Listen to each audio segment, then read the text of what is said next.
In this video, I'm here to shed some light on a topic that can honestly be a little bit confusing. That's right, we are talking about AI agents. The world right now, pretty hyped on agents, and for good reason. But with that hype comes a lot of action being taken on flawed premises. It's kind of like you're building a house on a crumbling foundation, because a lot of people are building and teaching AI agents that are really just AI workflows. And that distinction is actually very important. In fact, this was actually discussed at length recently in a Y Combinator interview. But you might ask then, what actually are agents? And when should I actually use them? And when should I actually avoid them like the plague? I think it's amazing that people build, and build some more thanks to AI and low-code tools. But the problem is that they don't give thought to exactly what they're building and if it's even necessary in the first place. And when that happens, you risk working really hard on something that ends up failing because of easily avoidable mistakes, and all of your hard work goes out the window. And so in this video, I want to help you avoid that. Because when knowledge and skill become commoditized and everybody can do it, wisdom and understanding become a premium. Right now, we're at the beginning of a marathon, and everyone is packed up at the starting line. The gun just fired, and everybody's starting to move, and there's still this big pack. But as you begin to look around, you realize a lot of these people are wearing flip-flops. I can't run a marathon in flip-flops. I need shoes. Shoes! Over the next 2 to 3 years, if you really want to pull away from the pack, you need to understand more than others what is actually going on. You need to be that person that looks down and says, wait a minute, I need to be wearing shoes. The reason I feel confident teaching you guys this stuff is because I build and deploy these systems myself in my own businesses that combined do 8 figures per year. So I know which of these systems actually work in practice and are applicable to real situations, and what stuff out there is just eye candy that's going to distract you. Because to be honest, a lot of it is eye candy. But when you can really hone in on those things that are really practical and super useful, your business or your productivity will explode. So what we're going to be covering here are Anthropic's 6 agent patterns. We're going to take each type of agent, and you will understand why I use air quotes here shortly. And we're going to talk about why it's important, when to use it, and most importantly, for people that are slightly confused a little bit on agents, what does it actually look like? I mean, like visually. Let me stare at one of these things. But before I kick off into my examples that I've put together for you guys, let's highlight some important stuff from the article that this is all based around.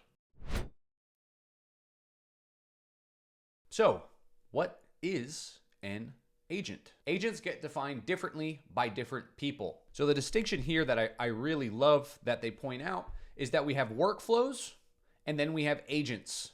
And those both fall under this umbrella of an agentic system. So to put it short, agentic systems use LLMs to complete tasks. Pretty straightforward, right? I can have a workflow that completes a task using an LLM. I can have an agent that completes a task using an LLM.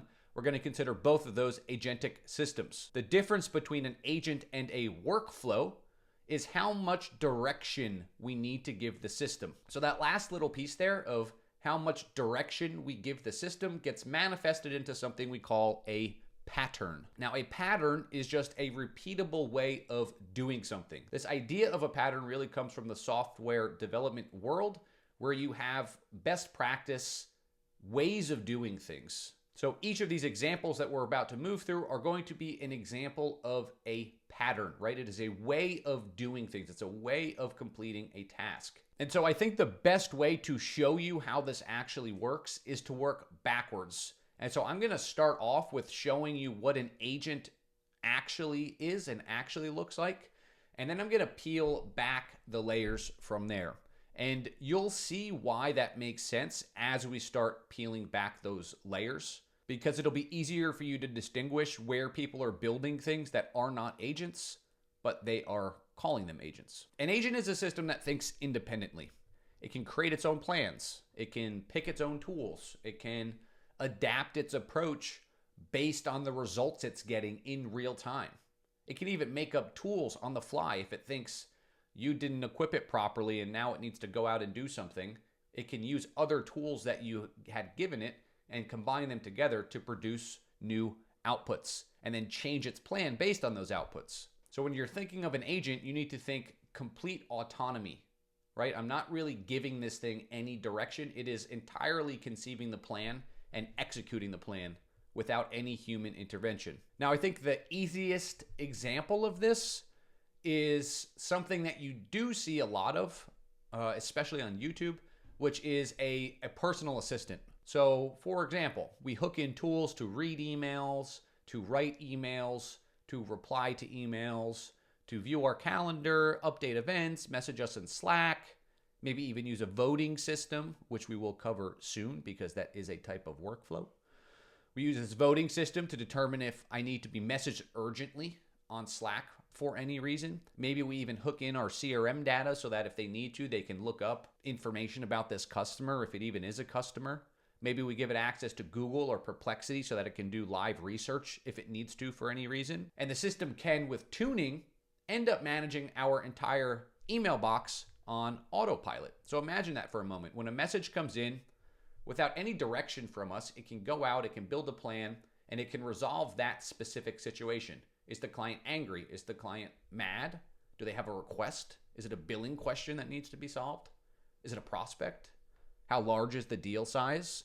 Is this a whale of a prospect? Do I need to message Sean while he's on vacation to make sure he hits up this prospect now because this deal's worth $10K a month? Are they asking questions I don't know the answer to? Do I need to use a knowledge base? Do I even have that knowledge? So it's able to really reason independently with full autonomy. And so to put it simply, agents are important when you have non-deterministic situations, meaning your inputs are unpredictable, right? Someone can send you an email saying, "What color is the sky?" which has nothing to do with your business whatsoever, meaning inputs are unpredictable in the first place. You don't know what's going to come into the system each time. The solution is not clear from the onset. There's not necessarily a straightforward way to solve that problem each time that is easily repeated. And the plan needs to change as it receives more information. So you might be thinking to yourself right now, well, if this is so great, it seems like it can do everything there is to do. Why not just use agents all the time then? That's a great question. I'm glad you asked. When you build with an LLM, there are three important considerations: cost, latency, and accuracy. What is the cost to actually run this request? So for example, with an agent, it often has to make multiple requests back to an LLM, right? It's very costly to run an agent. What is the speed of the response? How quickly does it get back to you with its output? And then lastly, what is the accuracy of that output? What is the accuracy of all of the stuff this agent is doing automatically? So agents, which we just went through, and different types of workflows, which we're about to go through, they excel in different areas. Agents, again, cost a lot of money because you need to use more sophisticated models that are capable of planning and thinking. Agents are slower. Agents' outputs are not always predictable. And if you've ever really worked with an agent, the one thing you will know is true: they are a pain in the ass to have to debug sometimes. It is a nightmare. Now, here's the thing. A lot of people think this is what they're building, or shit, maybe even sometimes it is what they're building, when in reality, they need something much simpler and easier to handle. But what then should they be using? In steps our first workflow, an orchestrator. So this is where I spent a lot of time building and calling them agents. And I think this is what a lot of people do. So if you need to go into your N8N agent, as an example, and tell it exactly how to handle certain situations. For example, if you're telling it your job is when the sentiment comes in from the user that you need to understand and parse out the sentiment using the sentiment parser tool, and then you need to go out and do this, and then you need to go out and research that, and then you need to reply to them. That is not really an independent autonomous agent. Why? Because you just told it exactly what it needs to do. That would be an orchestrator. And so I think the reason most people end up doing this, especially in a tool like N8N, is twofold. One, the distinction's not always super clear if you don't build and build and build while thinking through what type of system am I building. But secondly, and I think one of the more important things, is because the way that you really build one of these in a tool like N8N, you use a node that they call AI agent, because the agentic system node probably wouldn't sound as cool. But what we're really doing here is we're stepping into the world of workflows, not agents as we define them above and as Anthropic defines a true agent. So an orchestrator, again, it's kind of like an agent, except you need to tell it exactly what to do, right? You tell it what the order of attack is. And so a great example of this in business would be something like client success. So let's look at an example in an ad agency. Say a client emails you or sends you a Slack message saying they need a new ad campaign for a product they just rolled out, right? You have an e-com agency. How might an orchestrator do this? Well, we can tell it exactly what to do. Anytime you get a request, you need to go generate a research report, then give me targeting options based on Google ad targeting and Facebook ad targeting options, write me the ad copy, write me the landing page copy, and then give me 3 to 5 video scripts. Then the orchestrator, it goes off and it does all of that. So you can see already the difference between this and an agent. We had to tell the orchestrator what to do. And an agent in this scenario would have taken that same client request and decided itself what to do. It didn't need you to tell it to go do this, then go do that, then go do that, then go do that, and then reply to me. It is going to do that of its own volition as it builds out its plan. Why is this important? Why is this distinction important? Agents get all the glory these days. That's what you hear a lot of as the buzzword. But orchestrators, or this workflow of orchestration, is really the powerhouse, in my experience, that automates a lot of like practical, tangible, real life business or life situations. It's kind of like the epitome of that phrase, trust but verify. Like, I'm going to have this thing do significant chunks of work, but I'm going to have it do it my way. And I'm probably going to verify the output. Another way to kind of think of this is an agent is like a Ferrari without a steering wheel, whereas an orchestrator is like a Tesla with autopilot mode, but not the full self-driving mode. And so using an orchestrator intentionally is a very strong signal that you actually know what you're doing. It's like an AI Chad flex. But alas, we run into another conundrum. What if our orchestrator's output is a steamy pile of shit? Kind of like when my Tesla decided to phantom brake as I was on autopilot mode going 80 miles per hour down the highway. I had to take over. Who checks the orchestrator, or the agent for that matter? Who checks it to make sure in an autonomous system that it's doing its job the right way? This is where we come to our second agentic workflow, the Evaluator-Optimizer. The good news here is that evaluators are pretty much exactly what they sound like. It evaluates an output and it sends it back for optimization if it didn't like it. I like to imagine here Gordon Ramsay shouting, "What the fuck is the oil on this plate? Do it again!"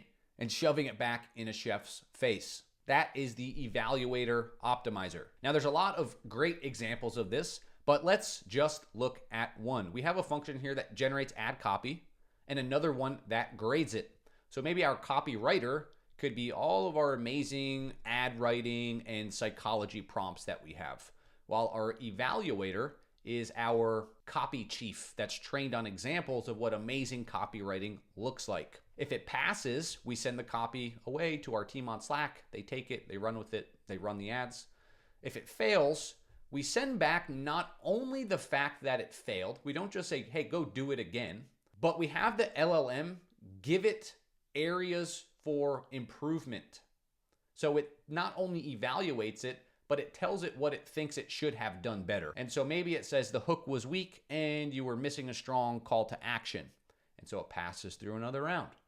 Say the hook is strong now, but it doesn't really have any proof points. We need proof points. Goes through another round, and et cetera, et cetera, et cetera. It continuously grades itself and then sends its own feedback through the rotation. And so this can be done with nodes that are the same language model, or sometimes it's even effective to pass them between different types of models from different companies that you find excel at different types of tasks. Another really good example of this that I use in real life is an SEO optimizer that looks at articles for EEAT, which are standards and guidelines that Google uses to determine if you are an authority on a topic. And if it fails those guidelines, it rewrites the section, does additional research, etc., until it is happy with the output and thinks that it adequately demonstrates authority or expertise on a topic. You see, AI has a dirty little secret. AI models can actually degrade over time. Garbage in, garbage out. Or the world changes and outputs trained on old data become less relevant or true. And so when an AI fails, it's not necessarily because the tech sucks. It's because we didn't give time to give it feedback. And evaluators are like that automated feedback. It's a self-correcting system, but we can tell it how to correct the system. And so the outcome here, whether you run a business or you work in a business, is that you have better results, you have a lot less waste in terms of time and resources, and ultimately you have a lot more profit because you're getting better outputs that are more effective. But there's always a but. For all it's good, that can create another problem for us. If we think about it, an evaluator that's doing its job too well might send stuff back for a lot of revisions. Or another thought, Gordon Ramsay can't be in two kitchens cooking all of the dishes at all of the stations at the same time. And so we need another type of agentic workflow, which is parallelization. A parallel workflow can run multiple LLMs at the same time and then combine the results together. And so there's two examples of this type of pattern: voting and sectioning. So let's imagine again here our media buying example. If you've ever worked in a larger, like enterprise style company, like SaaS company in particular, you'll know the pain of getting something live. You've got brand team checks, you have ad compliance checks, you have to make sure the messaging match actually works. You need to have legal sometimes approve things. You need to have your manager approve things. The larger the company, the more people that need to check something before it can get out the door.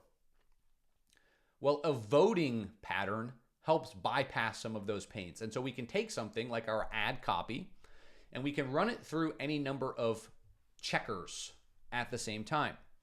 So for example, maybe the brand checker grades it a 7 out of 10. It's decently well on brand. Compliance says, hey, there's no ad compliance issues. This will pass fine through Facebook, 10 out of 10. Message match, it doesn't really match like what the audience is and what we're really trying to sell here. So I'm going to grade that a 4 out of 10. And then if you know, you know, legal gives it a 2 out of 10.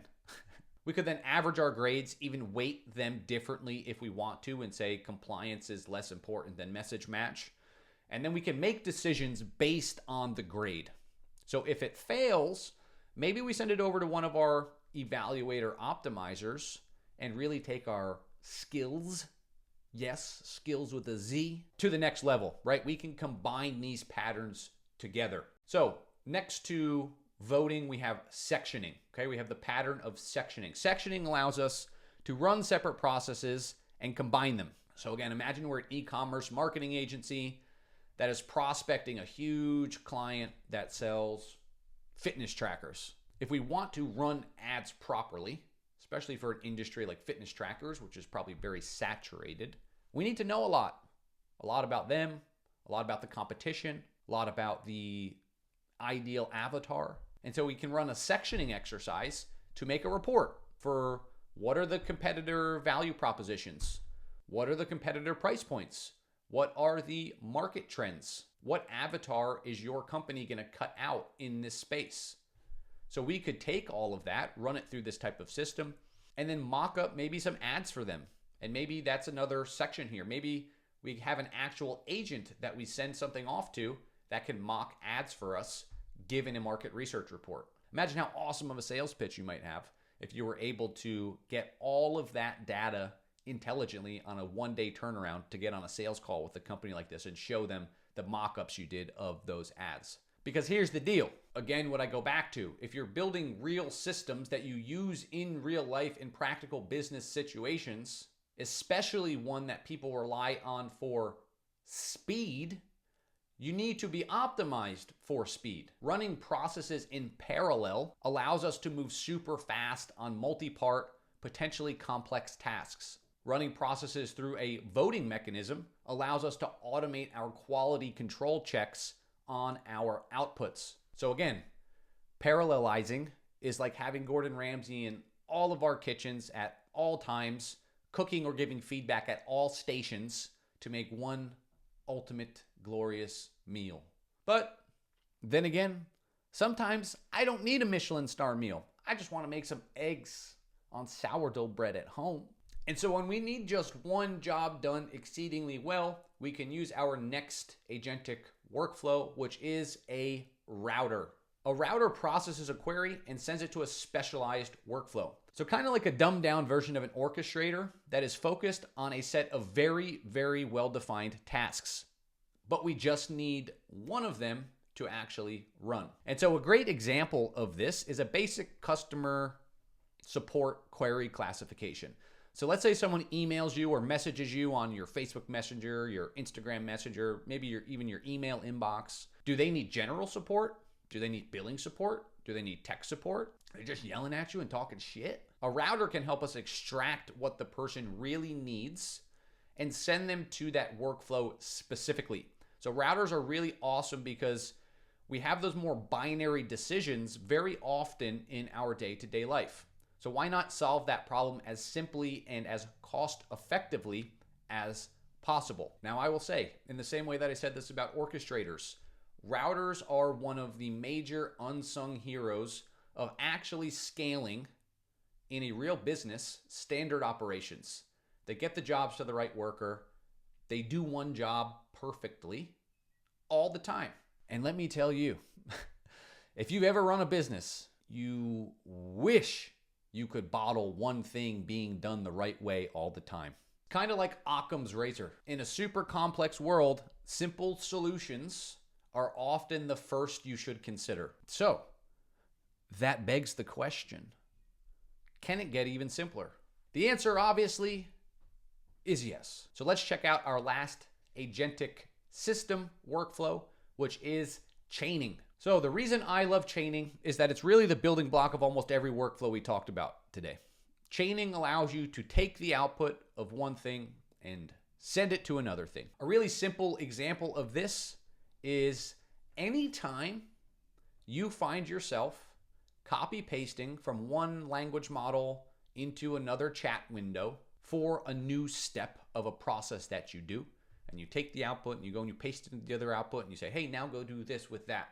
That is basically a chain, right? And so here's a chaining example that I actually use in real life. So our first node researches our ideal client avatar, right? Who they are, why they think the way they do, their past pains, their current pains, their frustrations, their aspirations, their attempts to solve this type of problem for themselves in the past, and what the shortcomings of those things are, right? Does all of our research for our ideal client avatar. It's the stuff that makes them really tick and move. Once we have that, we send it off to write a diary entry from that avatar's perspective. Why do we do this? It builds deep emotional context for that avatar, which is ultimately what fuels advertising. So once we have that diary entry, we send it over to our ad copywriter, which has our ad writing frameworks, our examples of past ads, and any other important info. And then it writes our copy. Then we get the output and we do, whatever it is that we want to do with it. And so again, chaining is like the architecture that everything else builds upon. It's simple, it's versatile, it's foundational. The most reliable systems follow this structure.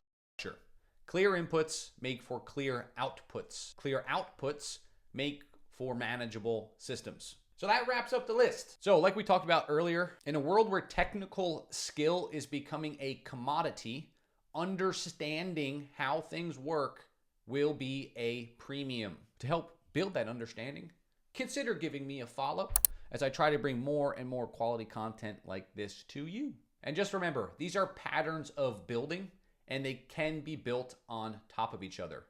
An agent can trigger a specific tool that is an orchestrator.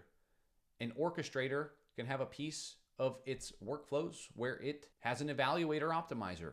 An evaluator-optimizer could use a voting mechanism for its evaluations. Maybe it evaluates on 5 different models. Who knows what you're gonna do? The sky is honestly the limit, but that's all for this video, so I'll catch you in the next one.